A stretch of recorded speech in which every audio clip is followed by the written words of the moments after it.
ನಮಸ್ಕಾರ ವೀಕ್ಷಕರೇ, ಪರಂ motivation YouTube ಚಾನಲ್ಗೆ ತಮಗೆಲ್ಲರಿಗೂ ಸ್ವಾಗತ. ಇಂದು ಯಾವ ವಿಷಯವನ್ನು ನೋಡುತ್ತಿದ್ದೇವೆ ನೋಡೋಣ ಬನ್ನಿ ವೀಕ್ಷಕರೇ. ಚಿಂತೆಗಳ ಭಾರವನ್ನು ಹೇಗೆ ಕಡಿಮೆ ಮಾಡಿಕೊಳ್ಳುವುದಕ್ಕೆ ಒಂದು ಸತ್ಯವಾದ ಘಟನೆಯನ್ನು ನೋಡೋಣ ಬನ್ನಿ ವೀಕ್ಷಕರೇ. ಯಾವಾಗಲೂ ಓದಿದ ಒಂದು ವಿಷಯ ಕಾಲ ಕಳೆದಂತೆ ಮರೆವಿಗೆ ಸಾಗುತ್ತದೆ. ಆದರೆ ಯಾವುದೋ ಒಂದು ಅಕಸ್ಮಾತ್ತಾಗಿ ನಡೆದ ಘಟನೆ ನಮಗೆ ಅದನ್ನು ನೆನಪಿಸಿಕೊಳ್ಳುವಂತೆ ಮಾಡುತ್ತದೆ. ನಮ್ಮ ಆಲೋಚನೆಯ ಕ್ರಮದಲ್ಲಿ ವ್ಯವಸ್ಥಿತವಾಗಿ ಇಂತಹ ಜೀವನ ರೂಪಿಸುವ ಸಂಗತಿಗಳನ್ನು ಜೋಡಿಸಿ ಇಡುವ ಜಾಣ್ಮೆ ನಮ್ಮ ಶಕ್ತಿಯಾಗಿ ಪರಿಣಮಿಸುತ್ತದೆ. ಒಬ್ಬ ಪ್ರಾಧ್ಯಾಪಕರು ತರಗತಿಯಲ್ಲಿ ಪಾಠ ಮಾಡುತ್ತಿರುವಾಗ ತಮ್ಮ ಎದುರಿಗೆ ಇರುವ ಟೇಬಲ್ ಮೇಲೆ ಒಂದು ಗ್ಲಾಸು ನೀರನ್ನು ಇಟ್ಟಿದ್ದರು. ಇದರಿಂದ ವಿದ್ಯಾರ್ಥಿಗಳಿಗೆ ಸಂದೇಶ ನೀಡುವ ವಿಚಾರವೊಂದು ಅವರಿಗೆ ಹೊಳೆಯಿತು. ಅವರು ಕೂಡಲೇ ನೀರು ತುಂಬಿದ ಗ್ಲಾಸನ್ನು ಎತ್ತಿ ಹಿಡಿದು ವಿದ್ಯಾರ್ಥಿಗಳಿಗೆ ಹೇಳಿದರು, ನಾನು ಇದನ್ನು 1 ನಿಮಿಷದವರೆಗೆ ಎತ್ತಿ ಹಿಡಿದರೆ ಅದೇನು ದೊಡ್ಡ ಸಂಗತಿಯಲ್ಲ. ಆದರೆ ಇದೇ ಗ್ಲಾಸನ್ನು ನಾನು 1 ಗಂಟೆಯವರೆಗೆ ಹಿಡಿದುಕೊಂಡರೆ ನನ್ನ ಬಲಗೈ ತೋಳು ನೋಯತೊಡಗುತ್ತದೆ. ಆದರೆ ಇದೇ ಗ್ಲಾಸನ್ನು ನಾನು 1 ದಿನದವರೆಗೆ ಹಾಗೆ ಹಿಡಿದುಕೊಂಡು ನಿಂತರೆ ನಾಳೆ ನೀವು ಹೋಗಿ ಆಂಬ್ಯುಲೆನ್ಸ್ ತಂದು ಆಸ್ಪತ್ರೆಗೆ ಸೇರಿಸಬೇಕಾಗುತ್ತದೆ. ಯಾಕೆಂದರೆ ಸಮಯ ಕಳೆದಂತೆ 1 ಗ್ಲಾಸು ನೀರಾದರೂ ಸಹ ಅದು ಕ್ರಮೇಣ ಹೆಚ್ಚೆಚ್ಚು ಭಾರವಾಗುತ್ತಾ ಹೋಗುತ್ತದೆ.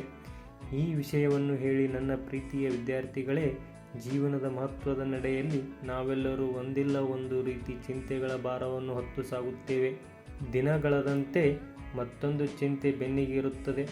ಹೀಗೆಯೇ ಎಡಬಿಡದೆ ಚಿಂತೆಗಳ ದೊಡ್ಡ ಭಾರವನ್ನು ಮನಸ್ಸು ಹಿಡಿದಿಟ್ಟುಕೊಂಡಾಗ ಆ ಭಾರದ ಹೊಣೆಯನ್ನು ನಮ್ಮ ಶರೀರ ಹೊರಬೇಕಾಗುತ್ತದೆ. ಯಾವಾಗಲೂ ಕಾರಣವಿಲ್ಲದ ಚಿಂತೆಗಳ ಭಾರವನ್ನು ಹೊರುವ ಶರೀರ ಒಮ್ಮೆ ಕುಸಿದು ಬೀಳುತ್ತದೆ. ಹೀಗಾಗದಂತೆ ನೋಡಿಕೊಳ್ಳಿ ಎಂದರು. ಹೌದಲ್ಲವೇ? ನಮ್ಮ ಜೀವನದಲ್ಲೂ ನಾವು ಒಂದಿಲ್ಲ ಒಂದು ರೀತಿ ಈ ಬಗೆಯ ಜೀವನ ಸಾಗಿಸುತ್ತೇವೆ. ಕೆಲವೊಂದು ಬಾರಿಯಾದರೂ ಚಿಂತೆಗಳ ಭಾರವನ್ನು ಕೆಳಗೆ ಇಳಿಸಿ ಅದರಲ್ಲಿರುವ ಅನಾವಶ್ಯಕ ಚಿಂತೆಗಳನ್ನು ತೆಗೆದುಹಾಕುತ್ತಾ ಸಾಗಿದರೆ ಹೊತ್ತ ಭಾರ ಕಡಿಮೆಯಾಗುತ್ತಾ ಸಾಗುತ್ತದೆ.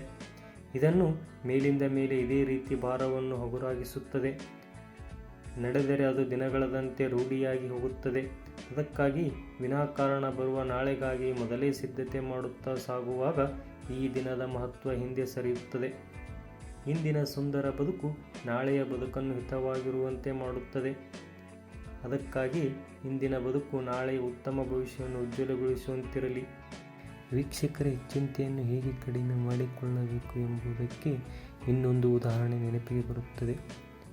ರಾಮಾಯಣ ಹೇಳುತ್ತಿದ್ದ ವೈದಿಕರು ಒಮ್ಮೆ ಶಿಷ್ಯರಿಗೆ ಹೇಳಿದರು, ನೀನು ರಾಮನಂತೆ ಎಂದು ತಿಳಿದರೆ ನೀನೇ ರಾಮನಾಗುವೆ, ನೀನು ರಾವಣನಂತೆ ಎಂದು ತಿಳಿದರೆ ನೀನೇ ರಾವಣನಾಗುವೆ, ನೀನು ಸುಗ್ರೀವನೆಂದು ತಿಳಿದರೆ ನೀನೇ ಸುಗ್ರೀವನಾಗುವೆ. ಅಂದರೆ ತಾತ್ಪರ್ಯ ಇಷ್ಟೇ, ನಿಮ್ಮ ಯೋಚನೆಯಂತೆ ನೀವು ಆಗುವಿರಿ. ಒಬ್ಬ ವ್ಯಕ್ತಿ ಹುಚ್ಚನಾಗುವುದಕ್ಕೂ ಇನ್ನೊಬ್ಬ ವ್ಯಕ್ತಿ ಸಾಧನೆ ಮಾಡುವುದಕ್ಕೂ ಮೂಲ ಕಾರಣ ಆತನ ಯೋಚನೆಯೇ. ಯೋಚಿಸುವ ರೀತಿಯೇ. ಅವಕಾಶಗಳು ನಿಮ್ಮ ಹತ್ತಿರವೇ ಇರುತ್ತವೆ, ಆದರೆ ಅವು ಅದೃಶ್ಯವಾಗಿರುತ್ತವೆ. ಅದನ್ನು ಹುಡುಕುವ ಬುದ್ಧಿಶಕ್ತಿ ಬೇಕು. ನಾವು ನಮ್ಮ ಹತ್ತಿರವೇ ಇರುವ ಸಂತೋಷವನ್ನು ಹುಡುಕಬೇಕು. ಚಿಕ್ಕ ಪುಟ್ಟ ವಿಷಯಗಳಿಗೆ ಮನಃಶಾಂತಿ ಕಳೆದುಕೊಳ್ಳಬಾರದು. ಜೀವನದಲ್ಲಿ ಏನೇ ಕಷ್ಟಗಳು ಬಂದರೂ ನಗುತ್ತಾ ಸಾಗಬೇಕು.